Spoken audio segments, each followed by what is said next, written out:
Good morning students. जैसा कि हम पढ़ रहे थे टेंस में हमने फ्यूचर परफेक्ट टेंस का बेसिक फॉर्मेशन देख लिया था, बेसिक इंफॉर्मेशन इसकी सारी देख ली थी। उसके बाद हमें इसमें स्ट्रक्चर ऑफ सेंटेंस देखना है। स्ट्रक्चर ऑफ सेंटेंस देखेंगे। मैंने आपको बताया था कि जो फ्यूचर परफेक्ट टेंस है उसमें क्या क्या होता है। फ्यूचर परफेक्ट टेंस में इसकी हिंदी में पहचान होती है चुका था, मतलब चुका होगा, चुकी होगी, चुके होंगे, आ होगा, ई होगी, ए होंगे। ठीक है। उसके बाद मैंने इसमें बताया था आपको कि इसकी हेल्पिंग वर्ब जो होगी वो होगी विल हैव और शैल हैव। क्या होगा? विल हैव या शैल हैव। और उसके बाद मैंने इसमें बताया था वर्ब की आपको थर्ड फॉर्म यूज करनी है। वर्ब की कौन सी फॉर्म यूज करनी है? थर्ड फॉर्म में यूज करनी है। अब हम सेंटेंस के स्ट्रक्चर बनाएंगे और इसका मोशन मैंने आपको बताया था any action that will be completed in future. Any action will be completed in future. तो आगे बढ़ते हुए हम क्या करेंगे, इसके सेंटेंस फॉर्मेशन देखेंगे। तो सबसे पहले हम देखते हैं इसका affirmative sentence. Structure of sentence में सबसे पहले अफर्मेटिव में हमें क्या है, हमें पता है सबसे पहले क्या आएगा, सब्जेक्ट आएगा, फिर विल या सेल, विल या सेल, उसके बाद विल या सेल प्लस हैव, उसके बाद विल या सेल प्लस हैव, उसके बाद आएगा अपना क्या आएगा, main, will shall plus have plus main verb की थर्ड फॉर्म। और उसके बाद आता है ऑब्जेक्ट, है ना, ऑब्जेक्ट के बाद अदर्स और लास्ट में फुल स्टॉप। अब हम इसका सेंटेंस एग्जाम्पल देखेंगे। एग्जाम्पल देखते हैं। He will have played cricket, वह क्रिकेट खेल चुका होगा। He will have played cricket. We will have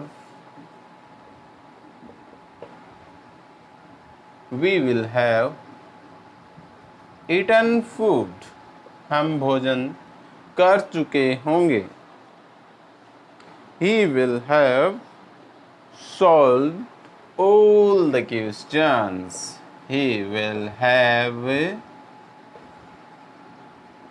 solved all the questions. He will have solved all the questions. He will have played cricket. We will have eaten food. He will have solved all the questions.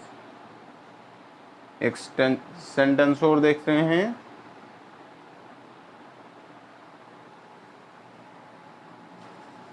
She will have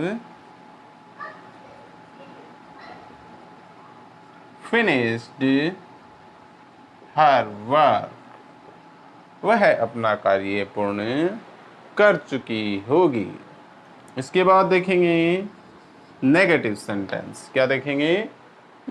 negative sentence. Negative sentence में क्या होगा, वो ही अपना affirmative sentence का structure use करना है, लेकिन उससे में क्या थोड़ा सा चेंजेस करना है। वो चेंज क्या होगा, सबसे पहले आएगा अपना सब्जेक्ट विल या सेल, थर्ड पोजीशन पे नॉट, उसके बाद हैव, मैन वर्ब की third form, object, other sentence, last में full stop.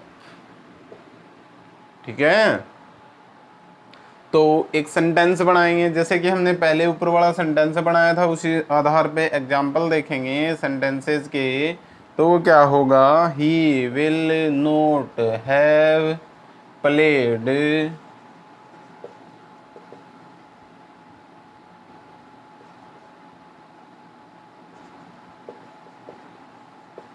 cricket. He will not have played cricket. He will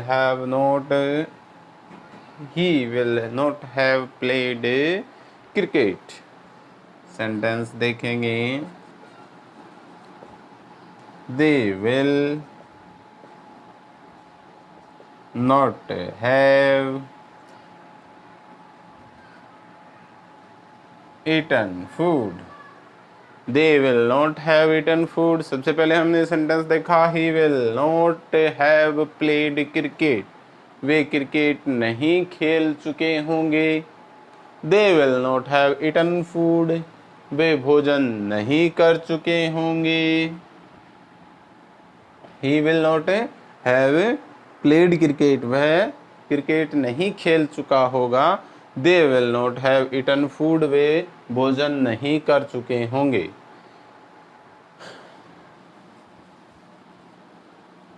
She will not have solved all the questions. कि वह सारे प्रश्न हल नहीं कर चुकी होगी. You will not have finished your work. तुम अपना कार्य समाप्त नहीं कर चुके होंगे. तुम अपना कार्य समाप्त नहीं कर चुके होंगे. आई थिंक आप पेपर और पेन लेके बैठे हुए हैं, साथ साथ में लिख रहे हैं, और जो मैं बता रहा हूँ वो आपको समझ में आ रहा है कि नहीं? हाँ या ना? Very good. आप कमेंट भी ज़रूर कीजिए. आपको कैसा लगा, पढ़ाने का तरीका कैसा है, किसी भी प्रकार का मेरे प्रति कोई सुझाव प्लीज़ आप कमेंट में राइट करके बताइएगा, ताकि जो चीज़ आप पढ़ना चाहते हो और जिस तरीके से आप पढ़ना चाहते हो मैं प्रयत्न करूं कि मैं आपको उसी तरीके से पढ़ाऊं. आगे देखते हैं इंटेरोगेटिव सेंटेंस. इंटेरोगेटिव सेंटेंस में हम क्या रखेंगे? हमें पता है इंटेरोगेटिव सेंटेंस में सबसे पहले क्या आता है? Sir helping verb. तो हेल्पिंग वर्ब क्या है? विल या सेल. उसके बाद सर सब्जेक्ट आएगा. Very good. आगे चलेंगे. सर ये परफेक्ट फ्यूचर का है तो इसमें हैव आएगा. मेन वर्ब की third position, object, other sentence. Very good. Question mark भी आएगा. शाबाश. तो क्या होगा? Will shall plus subject plus have main verb की थर्ड फॉर्म, ऑब्जेक्ट और अदर सेंटेंस. तो हम यहाँ पे लिखेंगे, कोई भी सेंटेंस लिख देते हैं, जैसे will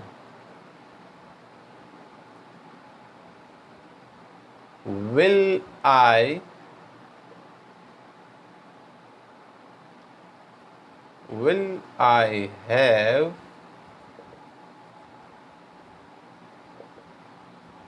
finished my work?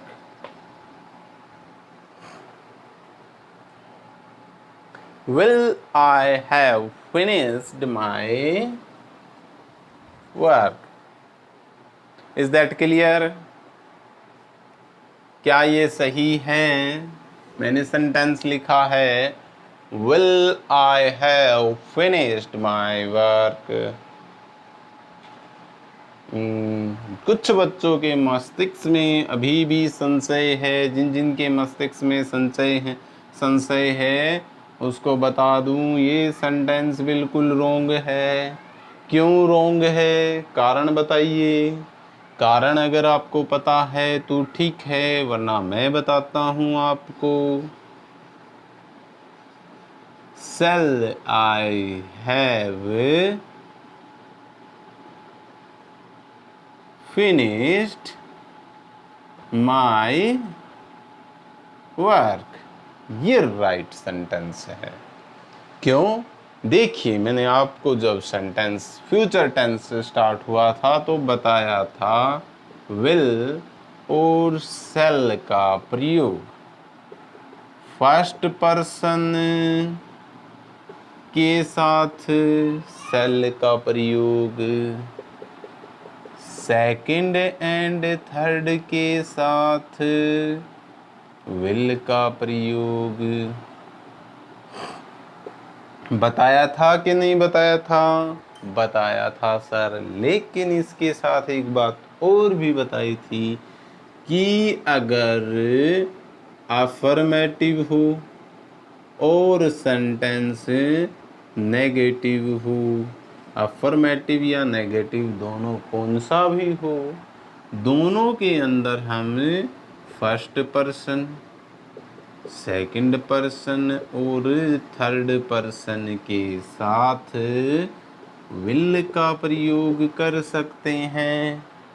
लेकिन अफर्मेटिव और नेगेटिव को छोड़कर विल के साथ सेकंड और थर्ड पर्सन होगा और शैल के साथ फर्स्ट पर्सन प्रोनाउन होगा।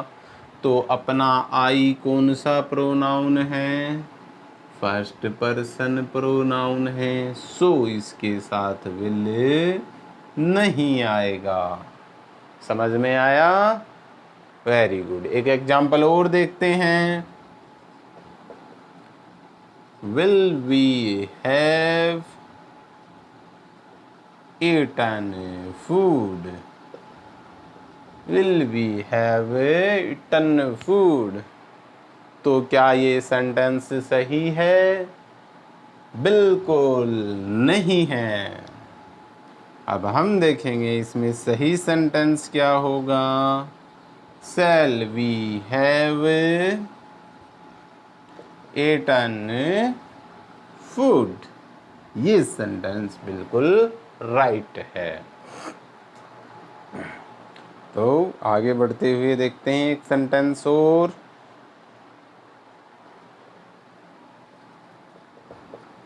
Will he have solved all the questions? Will he have solved all the questions? क्या वह सभी प्रश्न हल कर चुका है, कर चुका होगा? तो अपने सेंटेंस राइट कौन से हैं? एक ये राइट है, एक ये राइट है और एक ये राइट है, क्योंकि इसमें सेकंड पर्सन नहीं बल्कि थर्ड पर्सन प्रोनाउन है जिसके साथ विल का प्रयोग हुआ है। Is that clear? Interrogative sentence समझ में आया? आगे बढ़ते हैं। Interrogative negative sentence. Interrogative negative sentence में स्ट्रक्चर वो ही होगा। क्या होगा? विल या shall plus subject plus not plus have, main verb की third position, object, other sentence और question mark. Will shall plus subject plus not plus have, main verb की थर्ड पोजीशन, ऑब्जेक्ट और अदर सेंटेंस। एग्जाम्पल देखेंगे तो shall I not have eaten food? Shall I have not eaten food? Will she not have cooked food? Will she not have cooked food? Shall we not have solved all the questions?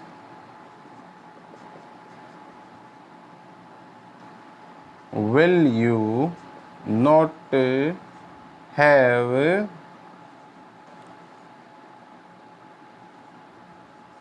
read books?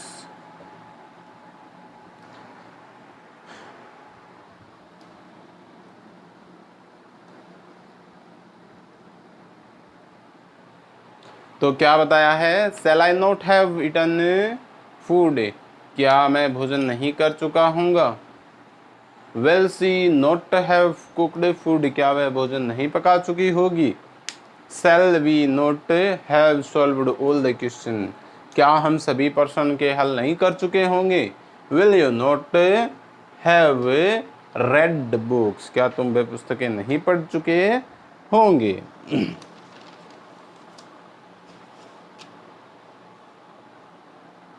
तो यहाँ तक अपना interrogative negative sentence समाप्त हुआ। आगे देखते हैं WH word interrogative negative sentence. WH word interrogative negative sentence.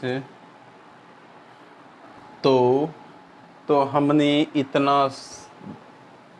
पढ़ लिया है। आगे अब हम देखेंगे क्या interrogative WH word interrogative sentence. WH word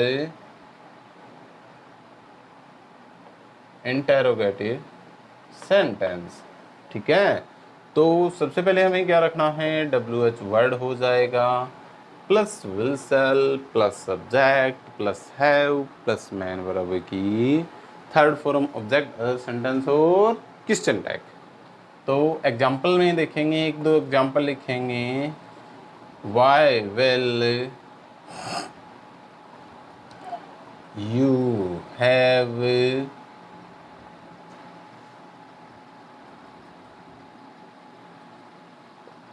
eaten my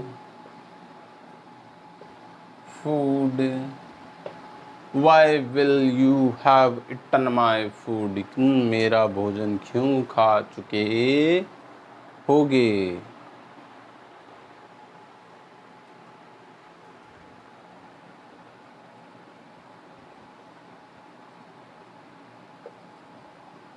When shall we have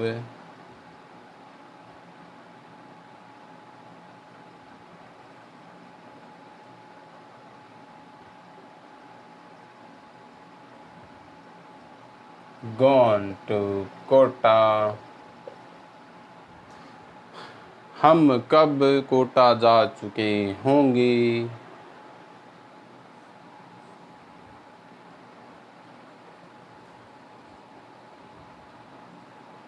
Where will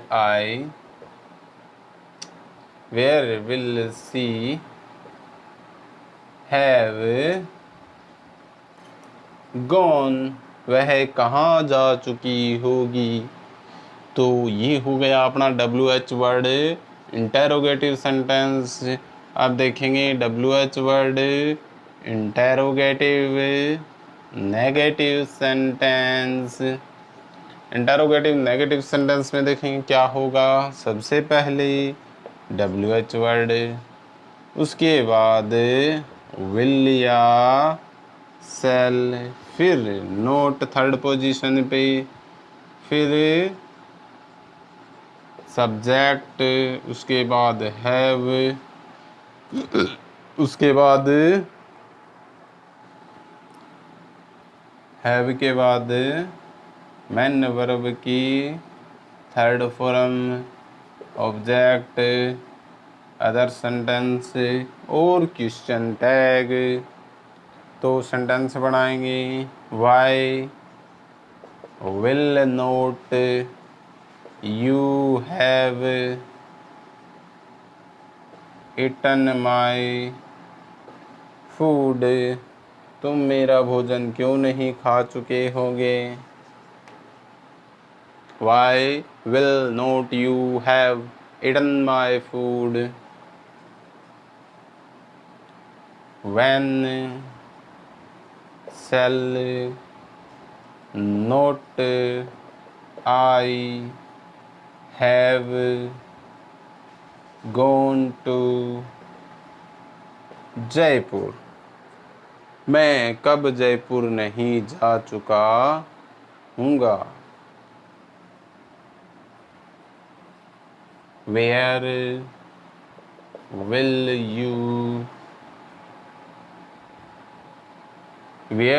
not you have gone,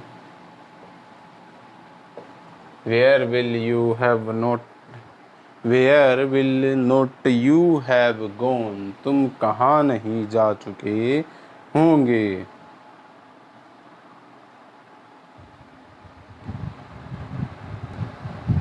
तो मेरे ख्याल से आपको इतना समझ में आ गया होगा। तो आगे बढ़ते हैं, लेकिन उससे पहले मेरे ख्याल से कुछ बच्चों के माइंड में एक क्वेश्चन अवश्य आया होगा कि सर यहाँ पर why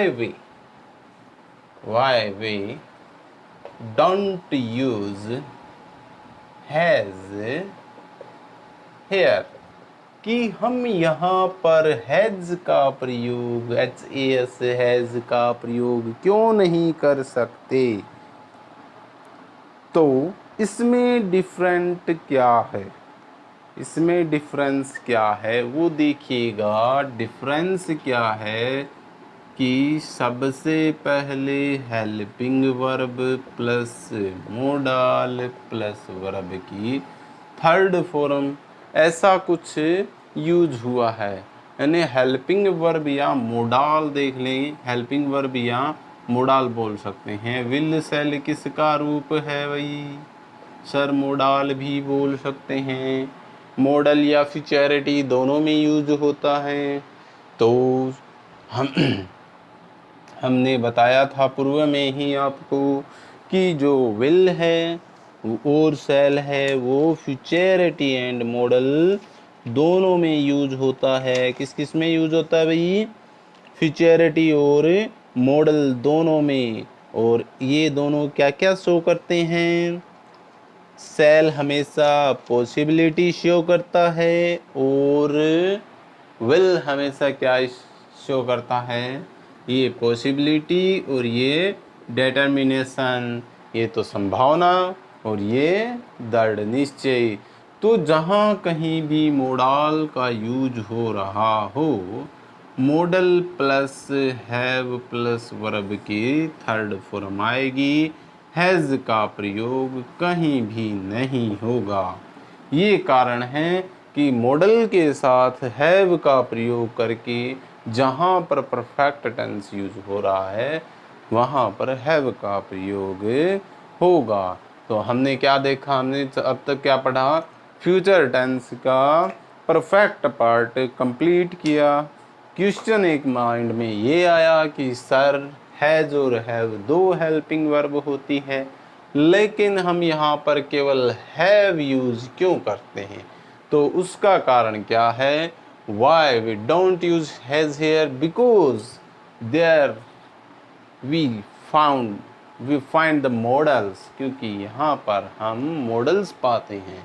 and after modal we have use only have, और आफ्टर मॉडल के केवल हम हैव का प्रयोग कर सकते हैं। Then verbs third form we don't use has, हम हैज का प्रयोग नहीं कर सकते। वी कांट यूज हैज, हम हैज का प्रयोग नहीं कर सकते। आई थिंक आप लोगों को इतना समझ में आया होगा। और जो मैंने आपको पढ़ाया वो आप लोगों ने राइट डाउन किया होगा। अब अलविदा लेने का समय हो गया है। Good bye all of you. Thanks.